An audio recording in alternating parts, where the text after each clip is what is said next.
Scared you. Yeah. Hi, everyone. Welcome to Spine of an Exquisite Corpse, Theme and Mood and Horror Gaming. This is the last panel of Friday night, so hopefully you enjoy it. I will be your moderator and ghost host, I suppose, for this evening. My name is Jacqueline Bryk. I also go by Jaxermana. My pronouns are she, her, they, them, and Femme.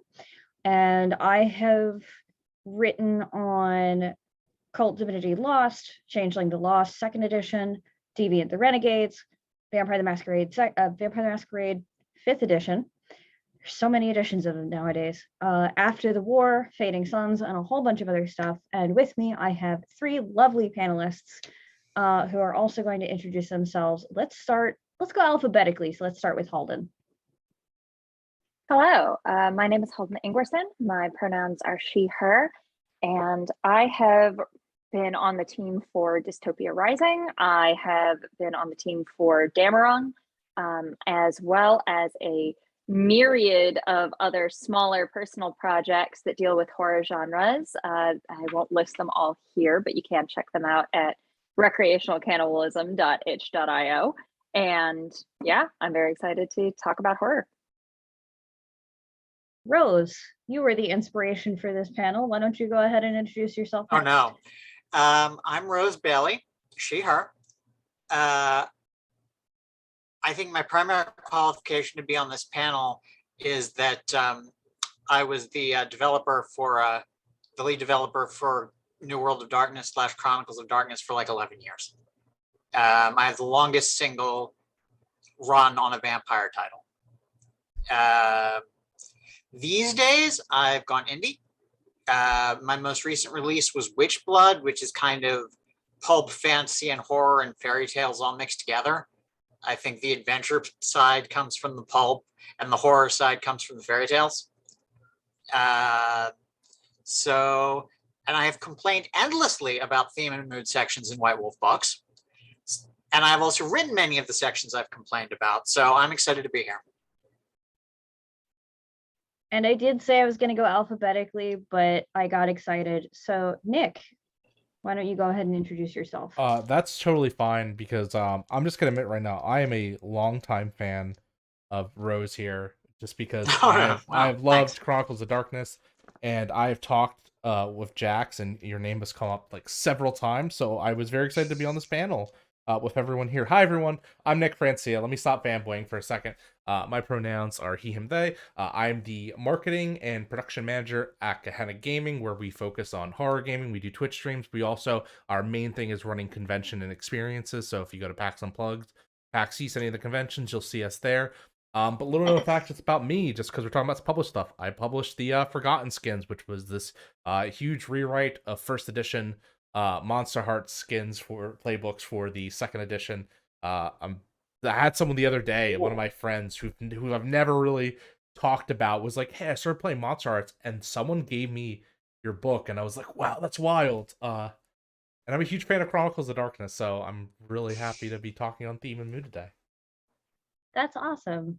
Yay, I'm so happy to have these 3 fabulous people on this panel with me. So let's start by defining terms. When I was in 8th grade, my teacher used to tell my class that, well, class, I was homeschooled. We had a co-op, it was a whole thing. But my teacher used to tell my class that people are going to ask you about theme. And you might not know what theme is. And that's okay, because I don't entirely know what theme is either. It's just kind of this feeling, this vibe that goes through the text. So I am curious what you guys think of like themes in gaming and how you approach theme in your game design or game running. Who wants to go first? Rose. So I would say that theme is the subject of the work. For example, one of them from Witchblood is broken family relationships. That's kind of vague and broad, but that would be a theme. The subject, what it's about, taken separately from the imagery and the things used to present it. Halden, do you have any opinions on theme? Yeah, no, I think that's a really excellent definition, Rose. I think that, it's your underlying message, right? It's the secret point. And sometimes it's about as secret as a brick, but it's the low key element of what you're trying to convey. I like that. Nick? To use an analogy here, because I just think that's a cool way to point it. It's almost like you're heading. Like if you were on a boat, it would be your general direction, but not necessarily like the law that you would define everything. It's more like guidelines. I like that a lot. And speaking of guidelines, we have our mood, sometimes also called our tone, although mood and tone can be the same or they can be different. So let's talk a little bit about mood and, if you like, how it sort of combines with the theme. Well, mood is part of the presentation of theme. It's the emotions and atmosphere you're trying to evoke to talk about your theme. So,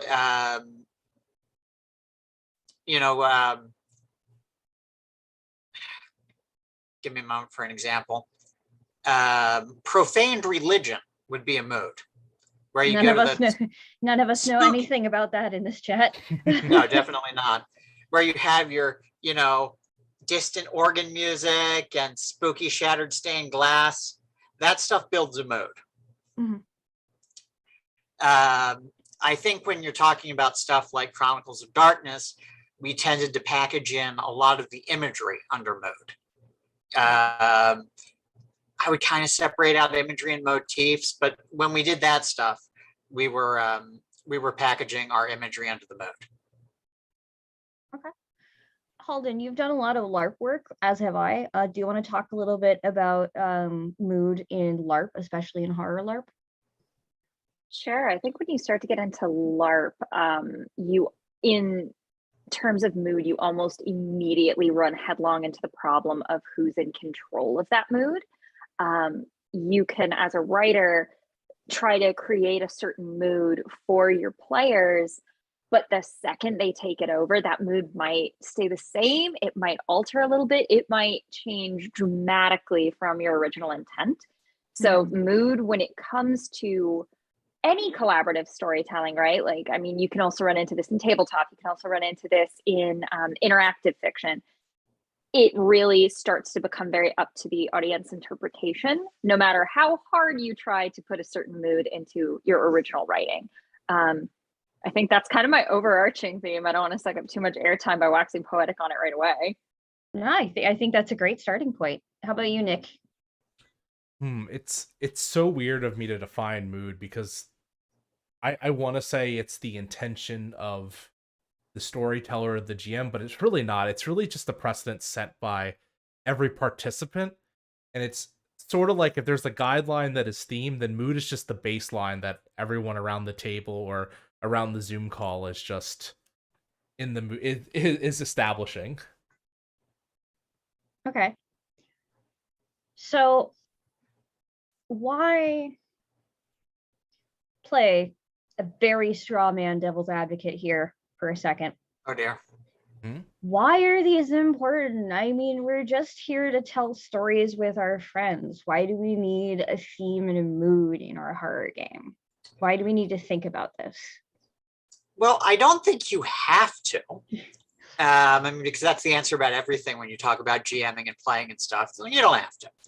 But I think being clear in your head about what you're trying to create, the space you're coming into the story from, is very valuable, even if you end up changing it on the fly. I think it's good to have something to start with. I always say that the job of me as GM is to bring something to do. And if people want to do something else, that's fine. But my responsibility is to bring something. And I think it's the same way with the mood and the theme. You bring something to the table. And if it works, it works. If it doesn't, it doesn't. But you have a starting point. I just also want to add to that if you don't have a really clear, actually, let me back up. The mood that you are trying to put out into the world is going to inherently impact the way your players approach your game. it is going to inherently impact who's going to play, who's going to have fun playing, and how they interact with each other while they're playing. So if I were to say, here's a game, it is about monsters. It is about being intimately close to a monster. It's also about your family and your family interacting with a monster. And then what if I told you that's a comedy? I wrote a game called Monster Fucker Commitment. It is about that. It's a comedy. Oh, that was you. Even though, that's me. Hi. Even though everything I forgot I showed you that game. Yeah. Oh, good. My work. Oh, the work precedes me, of course. But even though every piece of that, like, oh man, family dynamics, a monster being actively in your midst, all of these pieces seem to invoke an idea of horror. That's not a horror game. And the mood of it being lighthearted and funny and jokey is imbued throughout the text from the cover art onwards. But if you had given that pitch to somebody and they'd agreed to play it, not realizing that, they're going to have signed up for a totally different mood than you actually are giving them. You might think it was, for example, Monster Hearts, which is an excellent game that's very different. Oh, yeah. So mood's important. Very much. Nick, anything to add to that? I really like I love the initial statement. It's like, you don't need theme and mood if you really don't want to, but it's almost like you're going to be wandering in the desert here without it, because I really think that, you know, with your theme and mood, your players can have something to attach to, which is almost building off of both my fellow panelists' points, where as a player, I feel like I myself am not super comfortable being thrust in, okay, you decide what it is. Like, I'm not very comfortable in those sandbox styles. So I think having something solid to grasp onto, even that being a minor point in all the points thrown out so far, is just very important, because, you know, with a little bit of headline, we have scope, and then with that scope, we can feel comfortable acting out of it or pushing to the limits of it, you know, in a respectable manner. I like scope that. is an interesting term. So you're sort of defining the play space, the boundaries.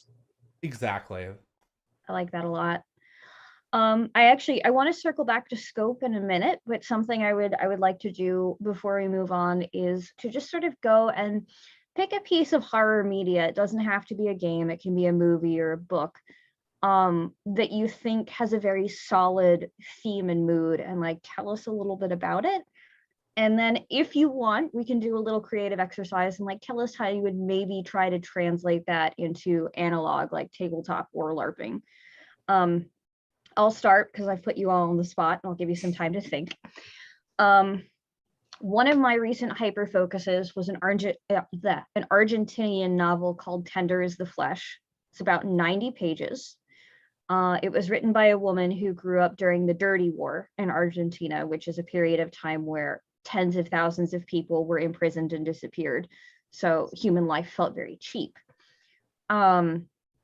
Tender is the Flesh is a future speculative novel where allegedly a virus makes all animal life unsafe to humans. So all animals, pets, food animals, etc., are killed.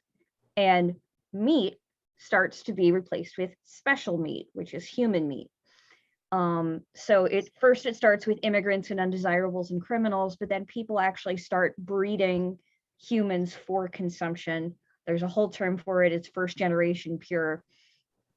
And the novel circles around a man who lost his wife and child, who is one of the part owners of a slaughterhouse that used to slaughter pigs and now slaughters humans.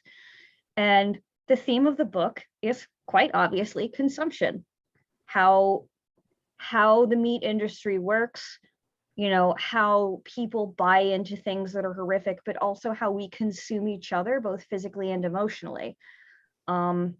A secondary theme is grief, because his baby died a couple of months due to sudden infant death syndrome, and then his wife left him. And he, spoiler, only gets his wife back once he realizes he has impregnated one of the heads, the women who's supposed to be slaughtered. who was given to him as a gift or a bribe.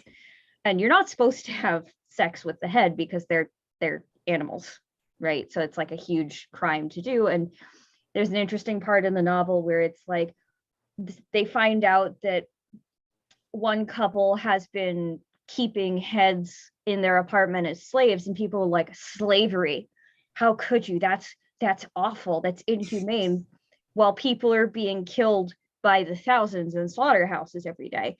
And you get like this very visceral picture of the slaughterhouse a chapter or two before you hear about the slavery. So moods, gosh, grief, obviously.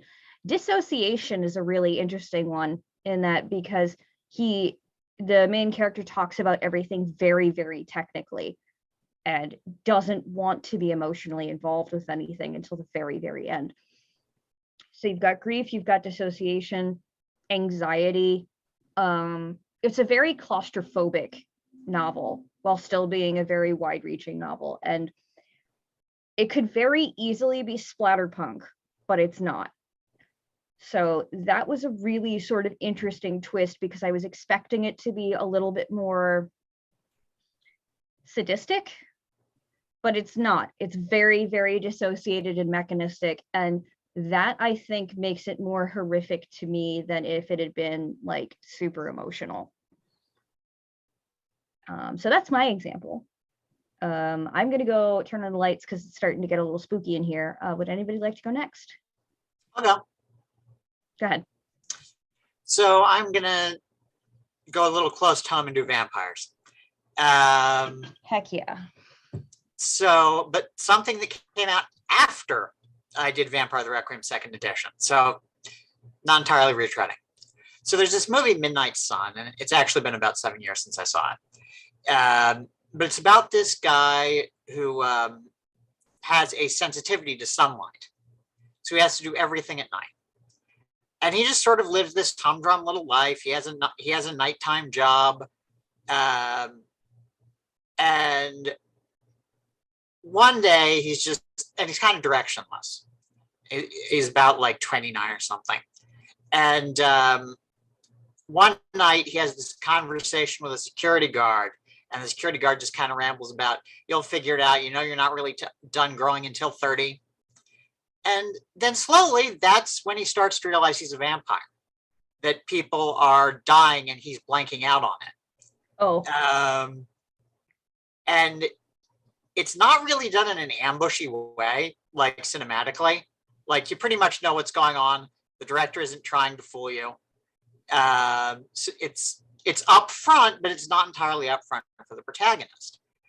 The thing I think that the scene that makes the movie for me, and one I want to kind of talk about here, is when he goes into the cops to confess to the murders he's been committing. And he gets in a room with the police detective, and the detective's like, okay, what did you do? And it turns out he doesn't know how any of them died. He's confessing to these murders he's pretty sure he's committed, but since he blacked out, he doesn't actually know how the people died, and the cops just write him off as crazy.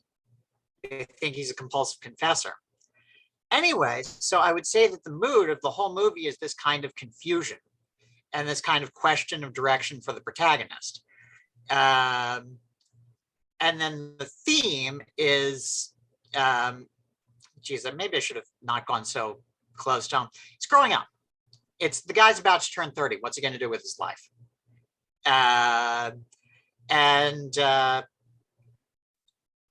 Anyway, the reason I bring it up is that I think you've got some very personal stakes in the movie. Most of what the protagonist does is actually just trying to get along all night. And then the supernatural comes in and it interrupts it. It interrupts the day-to-day life or night-to-night life. So it's the mood is kind of confused, and the supernatural is very stark where it emerges. Kind of rambled off there. But I think I'm done. And that sounds awesome. That was Midnight It's kind of like Suns? Fight Club, except I like it better. Midnight Sun, you said? Yeah. I like that you picked a vampire movie that has growing up, because the vampire that I think a lot of us in this chat are very familiar with has very much a theme of like stasis and I finding. tried to throw that out the window. I know. I worked Alas. really hard to say that vampires aren't bored. They don't play games with each other and do politics because their lives are so incredibly fucking boring. It's not what vampires do.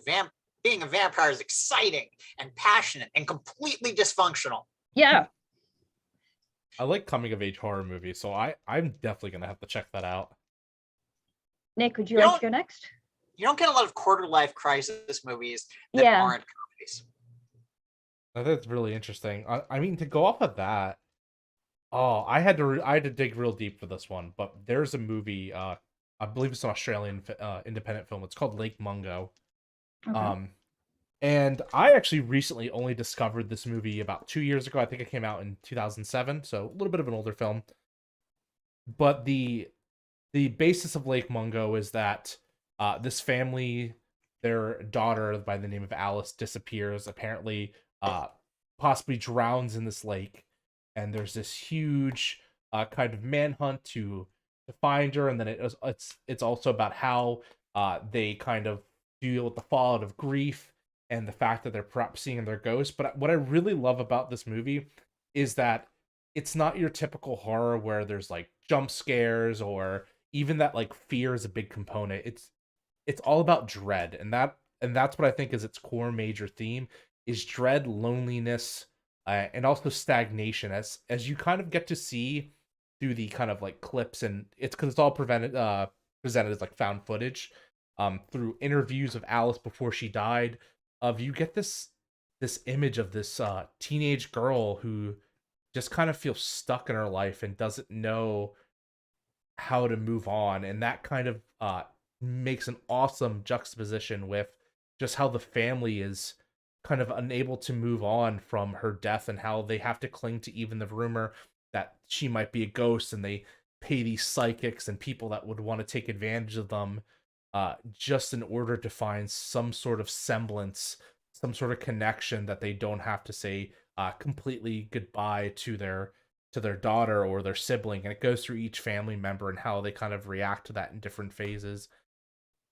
And the ending, lots of horror movies don't have happy endings.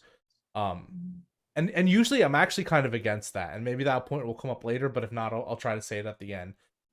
But what I love about Lake Mungo is it ends, and it doesn't end really with a happy message or a happy ending or even a great resolution, but more of a breath of exhale. Like, did they get closure? Maybe not. But did they find that is the idea that maybe closure is not always there, and sometimes we have to just move on, which I think is very beautiful and something that I feel like a lot of, media is afraid to do now. Hell yeah. Halden? Yeah, so great choices so far, folks. I think that the movie that really comes to mind for me is called Tetsuo, the Iron Man, and it is That's a choice. I love that movie. So do I. Nice. Thank you. So it is a 1980s, I think 89 Japanese film. I'm not actually going to tell you what it's about because if you haven't seen it, it truly needs to be experienced. There's absolutely nothing I can say that would prepare you for this movie.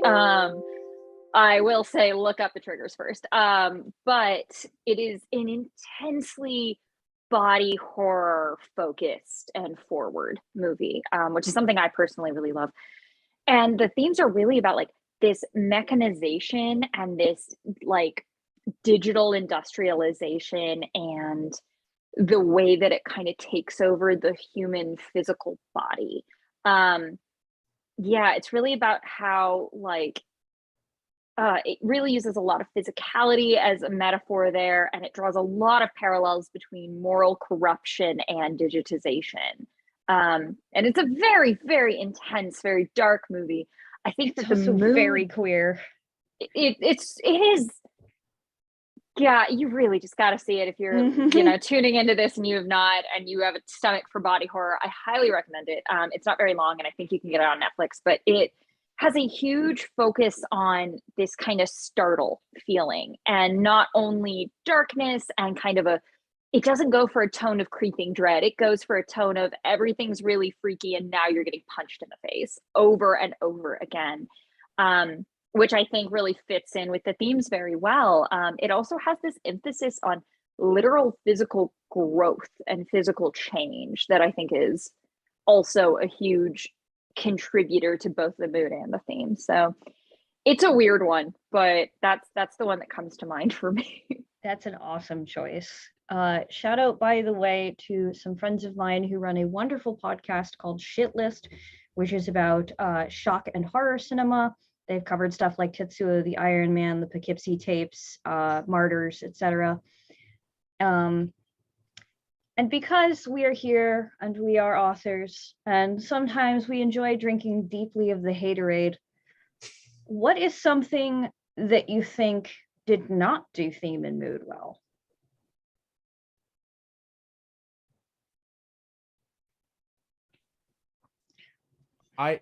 You know what? This is actually kind of a trigger for me, this movie, but I'm going to talk about it because Go ahead. It's a horrible movie. It should never have been made. So there's a really unforgivable body horror series by the name of The Human Centipede. And I think this is the worst movies of all time. It is disgusting for the sake of disgusting. It's shocking and not even in a meaningful way. It is pure schlock, and it only gets worse. I don't like looking at it. I don't know why I watched all three of those movies, because every time I just got freaked out even more, and probably more. Nick, do you two just love to hurt? Yeah, like, I'm not even gonna lie, this movie, like, actually traumatized me. Like, I can't look at the poster, even, like, more of the innocuous, like, insinuations of the poster anymore, or just, like, the little sketch symbols for, you know, whatever the experiment is, without visibly cringing and feeling sick to my stomach. But it is a movie that is just pure disgust, and it is the worst parts of shock cinema. And Tom Sick, who is the person that directs it, is a hack. And that is the end of my TED Talk. Thank you for coming to it. I'm very glad I got to spew my hatred of this film. You're welcome. I aim to present a safe space for such things. For me, I think mine is the Poughkeepsie tapes, which I just mentioned. For a lot of the same reasons as you, it is torture for the sake of torture. It's very much one of those movies where the serial killer is more than human.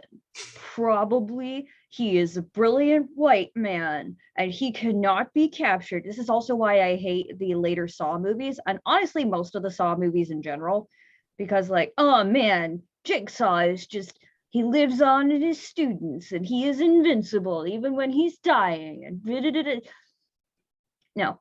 Doesn't actually kill anyone. Yeah, good God. Like, I'm sure there is a theme and mood in there somewhere, but I have never found it beyond, wow, aren't these traps wacky? Wow, isn't this white man so brilliant? Wow. Oh, spooky. Oh, look, he's trying to drown a woman until she calls him master. That means he's a bad guy. Like, it's... I think we're all going to agree that for shock for the sake of shock often is bad. I will say, I have a deep and abiding, like, little dark pit in my soul that is full of affection for really schlocky, bad horror movies. Sure.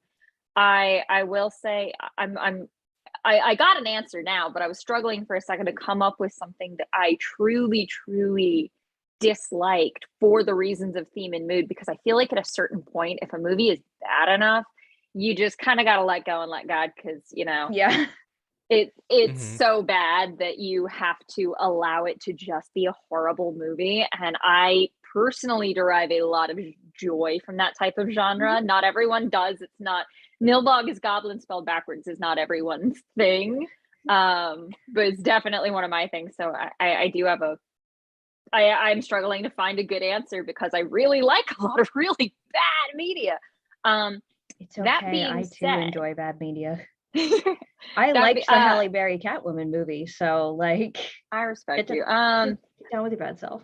I will say, like, Nick, my senior prom, my date and I went back to my place and watched Human Centipede. That is what we did. We bailed on prom to watch Human Centipede. So, you know, Ooh. I get it. But hate me if you must. But I actually have a controversial answer here. I did not vibe with the movie adaptation of The Road for the same reason I really loved the novel. Interesting. Please go on. I think most people really enjoyed it who enjoyed the novel. I felt that the scenes that they inserted went from kind of the mood and the vibe being this, like, they kept the creeping sense of dread just by pacing alone. But where the book never really gets into as much depth about backstory, it kind of lets you fill in the blanks. It kind of lets you come up with your own more personalized reasons to kind of ache with these characters. The movie really repeatedly hits you over the head with a bunch of flashbacks to really underline it as hard as possible how tragic this is. And I felt that it was very unnecessary and it really bothered me. I ended up, I later finished it, but the first time I tried to watch it, I turned it off partway through because I was just like, what are you, stop, you're ruining it. Like, I was really bothered by that. I think that in horror, so much of the time, what you don't say is more important than what you do. And that is where the movie absolutely lost step with the book for me. Okay. I can see that. I haven't seen the movie. I loved the book, and the audiobook is excellent. But the movie has a bunch of backstory scenes that weren't in the book. So there you go. They're not good. That's the Viggo Mortensen one, right? Indeed it is. It's been a very long time since I've seen that movie. That's oh fair. man, I have the 2020 adaptation of The Stand to yell about too if we have time, but it's Rose's turn. I don't have one. I'm trying to recall the various movies that I've seen that have been bad jumbles. There's a vampire movie from like 2004 called The Thirst, which was but I can't remember any details.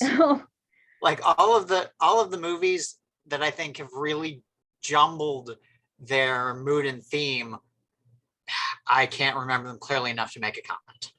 And you know what? I just want to jump in on that. I think that draws the whole point of how important these things are in horror, because horror should be memorable. It should stick with you for years if they do it right.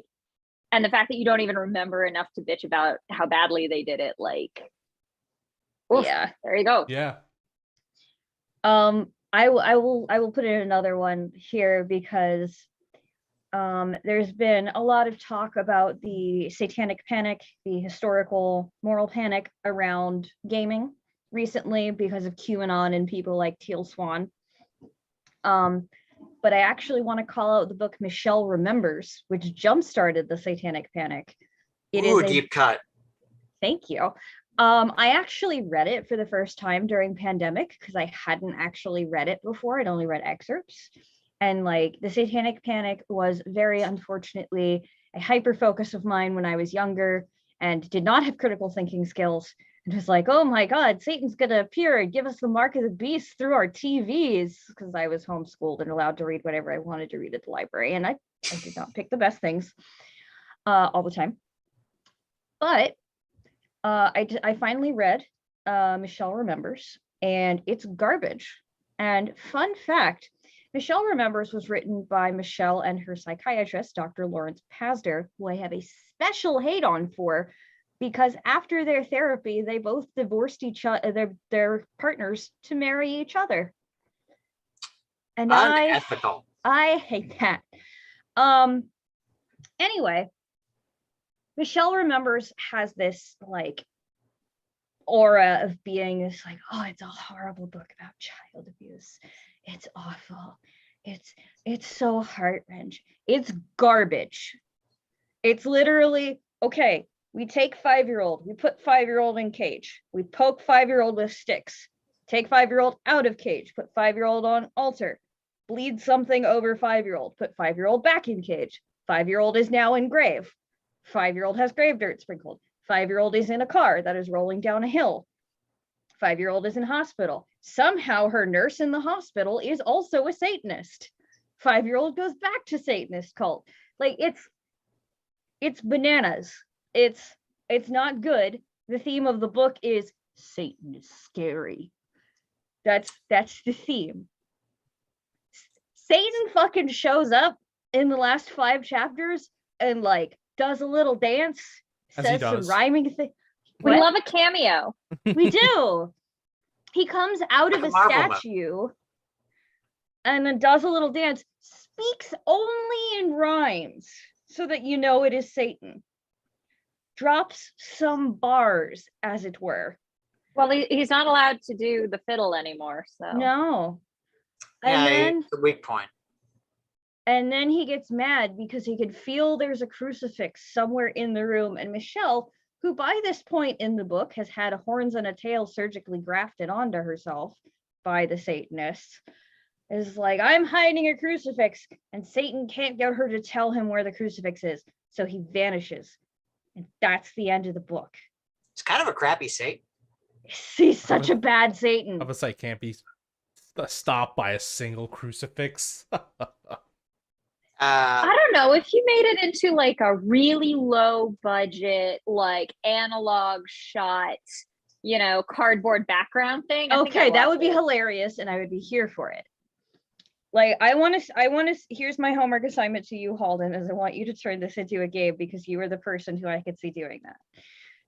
But that's fair. You could give me a producer credit. It's fine. Satanic Panic RPG. Yeah. Oh my! I don't know if there's been one of those yet. We may be developing this live on stream. Did Netflix already trademark Hellfire Club? I don't think so. Hellfire, and also it's Marvel, right? So well, also Hellfire. I was making a Stranger Things joke. Well, that actually cycles back to the 1800s because there were those gentlemen's clubs called Hellfire Clubs where they would get together and like hang out with sex workers. That was more of a Netflix's litigious joke. No, I understood. So I don't think they've trademarked that yet. Yeah. A little anecdote just to leave this part of the conversation off on. One of the only VHSs I still own is a copy of Mazes and Monsters. Amazing. Nice. That movie is so ridiculous. I love it. Hey Nick, what would you say the theme and mood of Mazes and Monsters is? D&D is bad and mental health doesn't exist in the 1980s. That's the theme they wanted to put forth. Oh, that's a terrible theme. Yes. I love it. I mean, D&D is bad is not exactly a theme all of us can agree with, but it's certainly in the neighborhood. So I think one of the things when you're talking about Michelle Remembers reminds me of this. With horror, you're often talking about things that are very close to people's hearts, and but you really got to be careful when you're telling people things they already know, to not just regurgitate, random stuff they already know is bad back at them.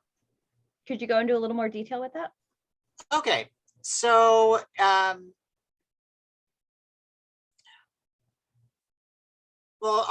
I haven't read your book, but it's not your book. I haven't read Michelle Remembers, but what you're talking about there is that it's event after event of tormenting a child. Yep. And the thing is, you can make a movie or a role-playing game out of just instances of something that we can all be comfortable agreeing are bad or agreeing are unsettling. But if you're not saying anything, if you have no theme, you're not going to end up with a satisfying final product. I think a lot of that satanic panic literature had its foothold because people came in believing it was real. And there's not much to it if you know it's all made up. Yeah, definitely. And I think, like you said, a lot of it was based on shock and event after event after event with no clear tie to each other, because the point was to show, look how bad these people are, and not necessarily why are they doing what they're doing. We have about 10 minutes, so I want to open the floor to questions real quick. If there is anyone on the floor who would like to ask a question. Also, if panelists have questions for each other, that would be cool too. If not, I can just keep asking questions. I love asking questions. I love moderating. It's one of my favorite things to do. So, hey, Halden. Hi. Hi. Go ahead. I actually was going to say I have something that's a bit of a soapbox for me, but I would love to hear my fellow panelists weigh in on it. How do you feel about theme and mood being in active conflict with each other? Ooh, Rose. I know Rose has an answer for this. Talk to me about it. So when I was doing the second edition Chronicles of Darkness titles, which I insist is still the New World of Darkness, but when I was doing the second edition NWAD stuff, I decided to put the theme and mood stuff in opposed pairs. So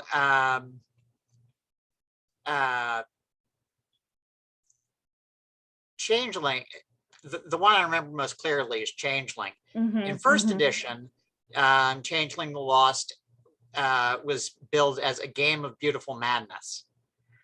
And other than some vague manic pixie dream girl stuff, I couldn't really connect that to the game as it was. It was mostly written by men at the time. Well, yeah, but I mean, like there was beautiful stuff. Yeah. And there was fucked up stuff, but like I don't think there was a coherent aesthetic of what beautiful madness is. So in second edition, I framed that as beauty plus madness, where you have these elements of the two. You have, well, actually the fairy world is pretty cool, legitimately pretty cool, not always trying to flay you alive. But then also you have the fairy world is capricious. The fairy world operates by rules it doesn't want to tell you. And if you let it take you away, you will be on a wild ride forever. And so I tried to put everything in pairs like that. I'm sorry, I don't remember any of the others as clearly. Agony and Wonder was another one. I remember that one. Oh, Agony and Wonder, yeah. Just similar sort of a pair. Lost and Found was the third one. Oh yeah, that one was. You're right. That one was obvious when I said I need 3 pairs. Lost, Found. It's okay. We've been diving. It's really hard to be like, oh, this thing is a surface thing. And the Lost and Found themes were central to what I actually wanted to do with second edition, which is to make it less about the trauma you'd experienced and more about how you build your life after that trauma. So you lost. You lost yourself. You lost the game. You can put all sorts of words, all sorts of sentences around lost. And you have lost things, parts of yourself. Literally, we've got little bits of your soul clinging to thorns in the hedge. But also, you found something. You found the seeds of a new life, or your old life, if you want it back. You've found something. You've been found. You have comrades in your motley. Found family. Somebody once said to me at a convention in a bar, and I hope this isn't a mean way to tell this anecdote, but I was in a bar at a convention, and somebody I vaguely knew had heard that I was working on Changeling the Lost. And he comes up to me, drink in hand, may have bought me a drink, and he says, the thing about Changeling the Lost is I could never understand why the Lost hung out with each other. And I'm like, everybody needs friends, which is the most saccharine answer I could have given. But that's the thing. It's like, that is the one time I said, you are wrong. It's the one time I've actually told a fan they were wrong. At least at a convention. But anyway, I guess I went kind of deep on the lost plus found thing, but that's central. That's the theme of having lost things, of losing things, and then at the same time of finding different things and of synthesizing the things you've lost and the things you've now attached to is central to the game. Almost like that tension becomes a theme of its own. Yeah, I mean, the themes were meant to be in tension. Halden, you had a bit of a soapbox you wanted to go on? Ooh, if I'm interject I'd love to hear Nick. Yeah. Yeah. just because it's a changeling thing, I'm following. I just want to follow it up really quickly because that just sparked like a core memory that I wasn't sure. Something I really love about changeling is that on the surface, where I feel a lot of people get stuff, I don't want to say wrong, but like, yeah, it's kind of wrong, where they go to me and they go, well, the big difference between, the dreaming and lost is dreaming's like really a lot more happier than lost. And I sit there and I used to be like, yeah, that's true. But now now that I'm older and now that I've ridden through, I was like, no, it's the opposite. In fact, they're really conflicting because dreaming gets presented as this like beautiful game of like, you're these beautiful creatures and you're waxing poetics all the time, but there's no happy ending for you. Banality is eventually going to take you, and you're basically essentially what yourself is going to disappear. Where the lost is, yeah, you start out in this very shitty situation, but the game is all about how you build that community and move on after it. I love that. Yeah, so in fact, Channeling the Lost is the more hopeful one. One of the most interesting things I've ever seen about Changeling and Dreaming and Lost together is that Dreaming is lost from the perspective of the true Fae. That was kind of an interesting thing. Rose, and then I want to finish up with Halden because I know Just gonna say, lost gets your pronouns right. Yeah. Halden.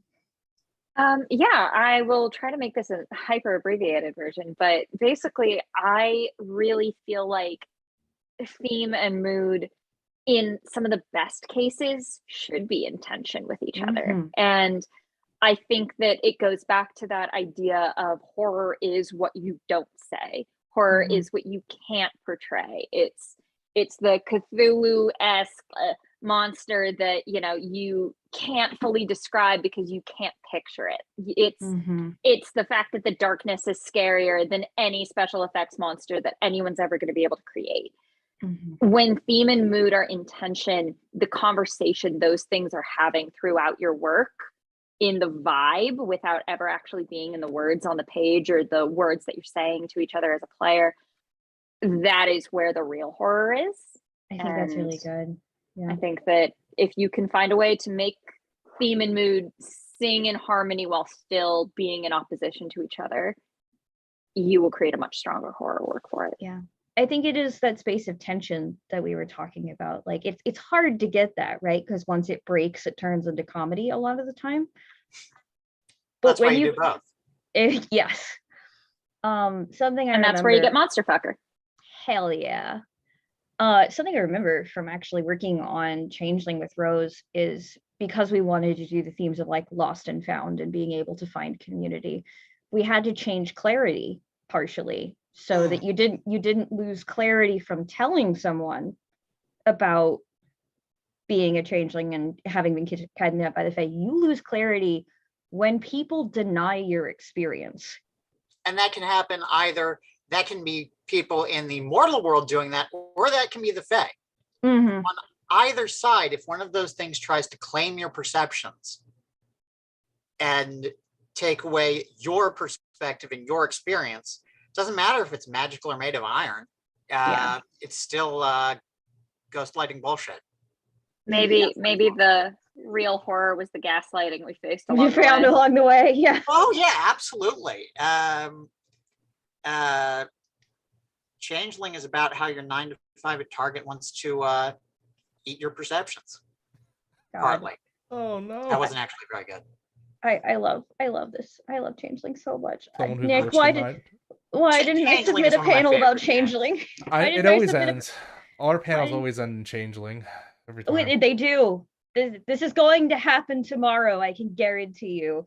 Like, we're going to be talking about systemic dystopias with Etten, of all people, who I'm really excited to be on a panel with, because he's one of my favorite game critics, and also did not write an article that does not exist about Zach Sabbath not shitting himself at the Chick-fil-A at Gen Con 2015 in Minecraft. Anyway. I'm sorry. So we're about at time, and I guess wrapping with an alleged statement about Zach Sabbath allegedly shitting himself at the Chick-fil-A in Gen Con in 2015 is a great way to end this panel on theme and mood, because we were just talking about breaking the tension with comedy. So let's go ahead and go around. We'll start with Rose, and then we'll go Nick, and then Halden, and then me, and just tell the lovely people where they can find you. Well, the best place to find me is patreon.com/fantasyheartbreaker. That's where I'm most active these days. She will break your heart. It's true. I try. Mm-hmm. So that's the best place to find my stuff. I'm also on Twitter at Rose on Mars with underscores in the places you'd expect. And you can find my work on DriveThruRPG under Fantasy Heartbreaker, and on itch.io under Rose on Mars. Excellent. Nick. Hi everyone, once again, I was Nick Francia at Noman Nick. I'm not gonna plug it. Just follow me on Twitter. I need those follows, trying to hit 1,000. But I just want to say I'm thank you, Jax, for putting me on this panel. Yes, thank you. And you know, it's great to meet people, especially people that you have been hearing about forever and have been core into your TTRPG experience, as Chronicles was my first TTRPG. And I like monster fucking, so I'm gonna go check out Please do go check that out. Yes. Also, if you want a game that's very heavy on theme and mood, check out Halden's game Safety, which I will let her talk about when we reintroduce Halden. But continue, sorry. That's it for me. Halden, go. Hell yeah. All right, hi. If you would like to cut to the chase and get my games, those are available at recreationalcannibalism.itch.io. One of the best itch names in existence. Yeah, it's really if you find recreational cannibalism, it's me on the internet, or a clever imposter. And then if you'd like a little more information or to see some of my other projects, you can also check me out at Grendel, right with a W, Grendel like the monster from Beowulf, .wordpress.com. And yeah, you can find games like Monster Fucker Commitment and Safety, which is a very depressing in-browser game that you can also play for free. So please find my games. Please enjoy them. Honestly, most things I am. Honestly, my favorite game you've designed so far. It's phenomenal. Thank you. Most of my games are available for free by request. Like if you can't pay for it, just message me and I will hook you up. So please enjoy. Hi, I am Jacqueline Bryk. You can find me most places on the internet as Rufflejax, RUFFLEJAX, or Ruffled Feathers LLC is my LARP company. I am actually setting up a Discord LARP to be run in November, set in the world of the Silt Verses, which I'm very excited about. It's gonna be cool. It's gonna be fucking great. Rose is actually working on it as one of my lore masters, which is awesome. So that's another reason you should play it. But it is a mega game combined with a live action online game where everybody being separated is part of the game instead of just a thing. So I'm very excited about that. I'm very excited to experiment in that form a little more. But yeah, I'm on Twitter.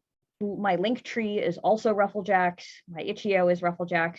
So yeah, feel free to go check me out. Again, that's RUFFLEJAX, no spaces, no underscores. And I believe with that, we are at time. Nick, thank you so much for producing this panel. And thank you very much. And thank you, Jax, for moderating. And to everyone else, I hope you have a wonderful virtual horror con, and I will see you in my next panel at 9:30 a.m. tomorrow. Oh my goodness. Kill me. Thank you so much. Everybody. All right. Bye. Bye. Bye.